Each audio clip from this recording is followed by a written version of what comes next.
The game went back to the board screen. It's all I could do is not to burst out screaming, and my hands were shaking so badly I could barely hold the controller.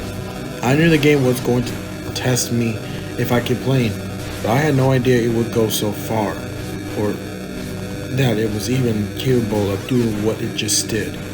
I could feel my brains going haywire as I asked myself, did the game just read my mind? That didn't even seem impossible. But what other explanation was there? It was then that I could no longer deny what now seemed obvious. This game is alive, and not only that, it also can establish some kind of a mental connection with the player. And yet, I couldn't convince myself to stop playing. I don't know if it was the game messing with my mind or just my stubborn curiosity.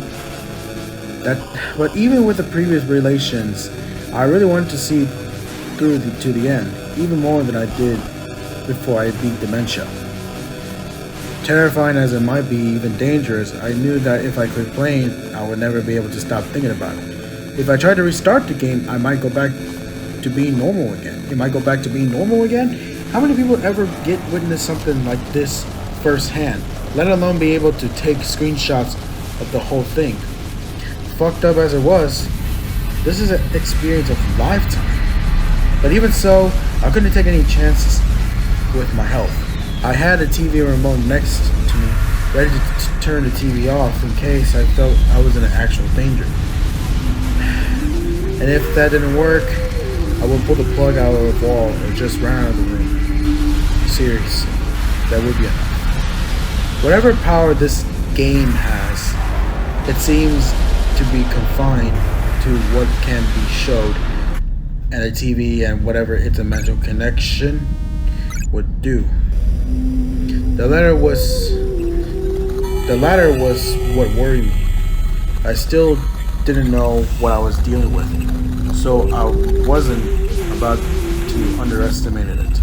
I took a break for a few minutes and calmed my nerves, and then I was back to the game. The first, speaking of the TV, there was a TV icon right below the white forest I just had left. And because the first animation was so bizarre, I figured I could try to see what happened.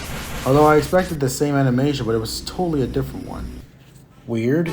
The music for this one was a Neptune board music, fitting I suppose. Since it's a fisherman and all, I can't help but wonder what the point of these things are. There was one more TV screen icon before I figured it must have been a unique animation of its own. I was going to make sure to see what it was before I left entropy.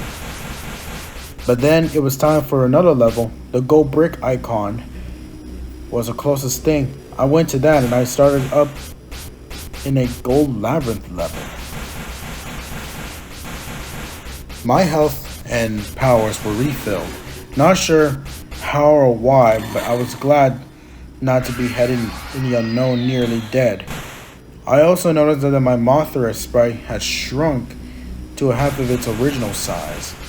The music was slow, an ominous drum beat, with the female vocals and kicking in and about a minute into it.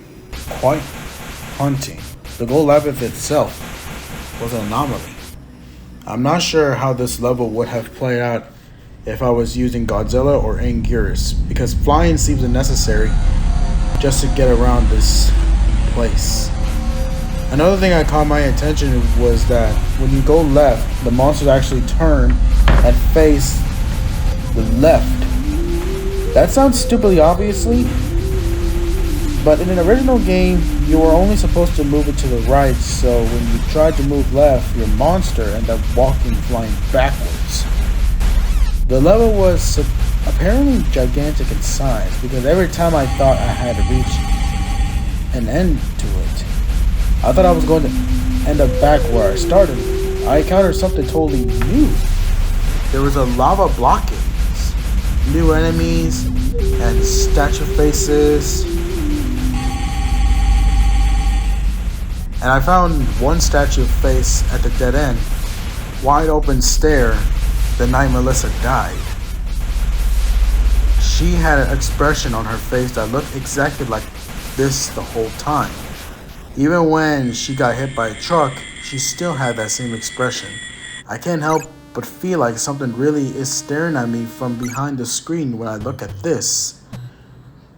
I really didn't understand to be reminded of what that night anymore, so I left the statue almost as soon as I found it. I found the exit anyways, which proved to be no simple task. It felt like this level stretched on forever in all directions. I must have wandered around the level at least 15 minutes before I finally saw something. It was a creature that wasn't gold, seemingly the only one of its kind in the level. Lacking any kind of a hover ability like the other creatures, it just walked back and forth on the platform. But it wasn't long after I found it, a flying machine swooped down and grabbed it, and then flew off with it.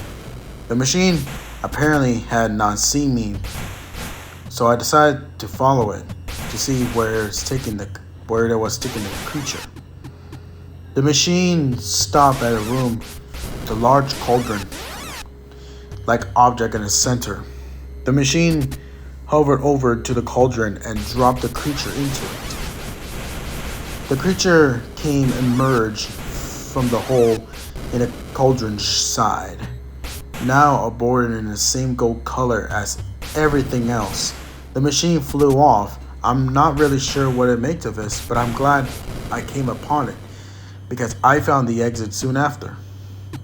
When I got back to the board, I realized that the boss hasn't moved at all. A bit odd, but it didn't bother me. It made planning my routine through entropy easier. So there was only 2 new icons to explore, the Indigo Cliff and the black version of Labyrinth. Since there was only 3 black Labyrinth icons which were surrounded by bosses, I played the Indigo Cliff first. It was a lot like the blue and green mountains. The level graphic had the same shredded look to it. There's also a raggy color of the clouds and moon from a toxic waste dump. The music was merely a deep rumbling noise. One of the first things I encountered were those multicolor creatures with big head emerges from a small cave in the ground. They made up a synchronized shaking sound, and when they walk into the right in a group, after emerging from the cave, ignored me. Having no other way to go, I followed them on their routine. More and more emerged from the cave until the group had about 100 creatures. Eventually, the pathway ended in the cliff. I was shocked to see that upon reaching the cliff, all the creatures began jumping into the abyss. I've seen the enemies walk off cliffs before, but I've never seen NPCs commit mass suicide like this. Very unsettling way to start off a level. I continue on, flying over versus strange animals like the ones shown here. Another group of multicolored bobbleheads was just jumping up and down, only to be snatched up by large birds, which I'm fairly certain are sprite versions of the giant candor from Godzilla vs. the sea monster. I defeated some cauldrons in battle, but it bothered me that these bobbleheads seems to be so eager to die. If the game itself is alive, perhaps the creatures in these levels are also alive, and some have very unhappy lives if this behavior is any indication. But what provokes them to do this? In the back of my mind, I almost suspect that the glowing moon in the sky is the reason. At the end of a level, I saw yet another group of bobbleheads merging up to a large monster being devoured. This is starting to disgust me. Acting on impulse, I fired out the I-beam at both the monster and the bobbleheads. I destroyed the cave. The monster became angry and ran through remaining bobbleheads to find me. Although it lacked any ranged attacks, it was relentless. But it was no match for me. I was in a home stretch now, up to the bosses. My plan was to go through the Batra first, but then Megalon. After that, I would have reached the last TV screen, played the Black Labyrinth before fighting Mecha Godzilla. And lastly, going through the chase with that hell beast. I was curious to see if it would be a new form again, but the first thing first, time to beat up Batra. As I expected, he started off in his larva form.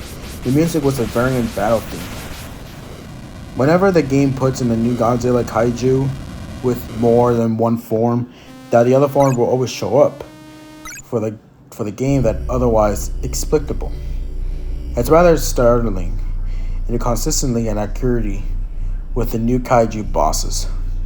The fight started off as simple.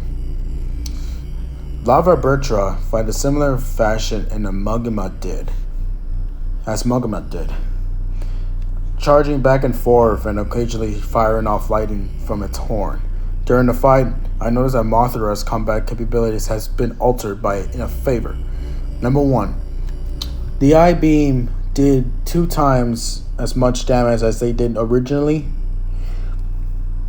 Now they were strong as Godzilla's punches. The poison powder is similarly improved, but it also did this nice thing. It would be actually hit an enemy as when you used it. And 2, in the original game, even though Mothra could fly, she was unable to fly over an opponent. You would get knocked back in the same way as if you just ran straight to them, which was extremely annoying, but not anymore. I could change directions and fly around, which was a big help. Because fighting Imago Batra, which is much like fighting a clone Mothra. Although Batra is distinctly faster and stronger, no longer impelled by its slow-moving Mothra form. Imago Batra was a fearsome opponent. Although it was lacking the horn and lightning, it's now had a new, more powerful I-beam. Batra could charge direction just like I could. So this battle involved a lot of flapping and flying around. It was a pretty damn fun, to be honest. So after defeating Batra, I was excited to see what Melagon would be like. I first went through the Indigo Eclipse level. I shot through a lot of creatures for the health power-ups. So about Megalon, his music was Gaian's theme. Makes sense since Gaian was his battle partner in Melagon's one film appearance. He was like Mogula, but faster. With more weapons, he started out charging off with his drill. I like to fly back and forth around him, which seems to be really annoying him. After a few seconds, he stepped back and turned around and started spitting out grenades. Those were a pain because they bounced when they hit the ground. Lastly, he started springing up his lightning beam only straight forward. It was easy to duck under it, and then shot him with an I-beam. Overall, I describe him as strong, prescient, but dumb. I was now nearing the end of a trophy. I just had taken down Megalon. I started up the last TV screen to see what I got this time. The result was unpleasant.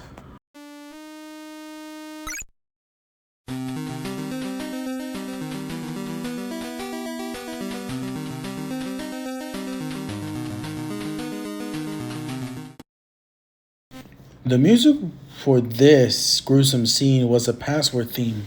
I couldn't figure out why this animation was so sinister and violent in comparison to the other two. The whole game seems to be growing more malevolent. As I went on to finish in trophy, I began to feel drained. It's hard to describe, like I had suddenly become tired when I wasn't before. But most likely, it was just some tension from all that happened in this game getting to me. But who knows?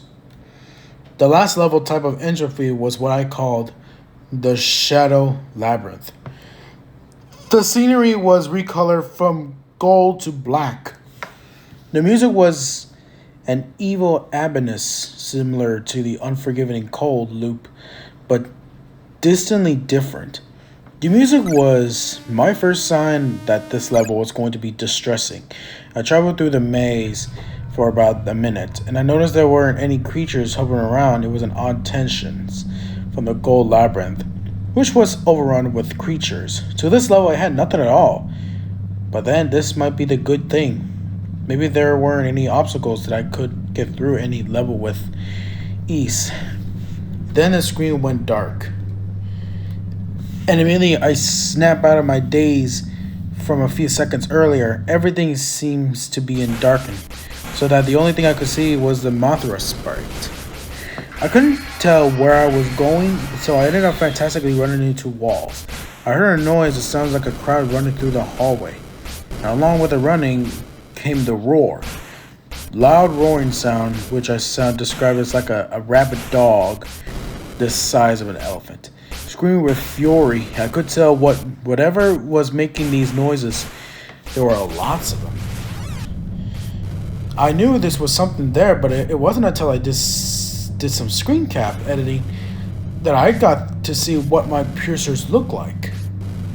But at that time, I couldn't see what they were, or was I was going. No, I was literally running blind.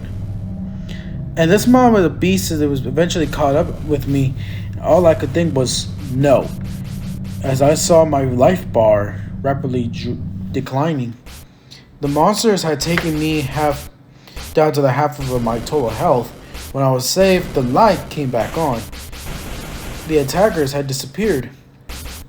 And so the challenge of this level was revealed. Find the exit before the light goes out, and a pack of monsters maul you to death. I was in a panic mode now, as moving as fast as I go, while trying to every path I could find a way out. As I played through this level, the light went out in a total 3 times. Second time had been a dead meat had, but not have been one of the whole lights, not statues. So as I stayed close to it, the monsters seemed to all avoid me until the light came back. The statue warned them away. Somehow I was safe, as long as I stayed near the statue, but at the same time I had to leave to find the exit. The Shadow Labyrinth turned out to be much smaller than the Gold Labyrinth. It only took about 6 minutes to navigate the end, but before the exit there was a row of halls leading straight down, which no way out. Once entered, you either got the exit before the monsters reach you, or you died. Thankfully, I made it out. Only one boss, which is Mecha Godzilla. I started the battle, I got something unexpected. Not only did my life shoot back up to 100% again, but instead of a replacement boss, I was fighting Godzilla. But any Godzilla worth their salts can figure this out. Mechagodzilla started off like fighting a clone Godzilla, but his disguise burned away after only 3 bars. Usually, a transformation only occurred at the halfway point. At this point, I was fighting Mechagodzilla in a normal game. Felt like kinda nice to fight one of the original game enemies for a change. Although, he wasn't actually like normal. He also had a rainbow beam and a fighter finger missiles. This prevented me from doing the old trick of backing him in the corner and hitting him with an I-beam with a spot where he couldn't hit me. But that was the only cheapest trick anyways. After getting him down at half of his health, something weird started to happen. His sprite started to glitch in the same way as Godzilla had way back to the first world. After a few seconds, the glitch began to form a new shape. And thus, the game had created not Mechagodzilla, but I discovered that this virtual glitch is somehow related to the game recreating things.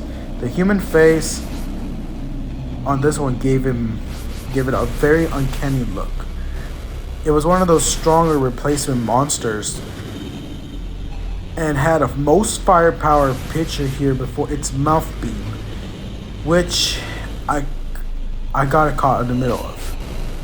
even though it was a bit stranger, but it's also slower than its original counterpart. So I couldn't jump around as much. I won the fight and consistently stayed out of its line of fire, boom braiding the machine of a poison powder as I flew over it. The last thing to do, the Hell Beast chase. Might as well get this over with.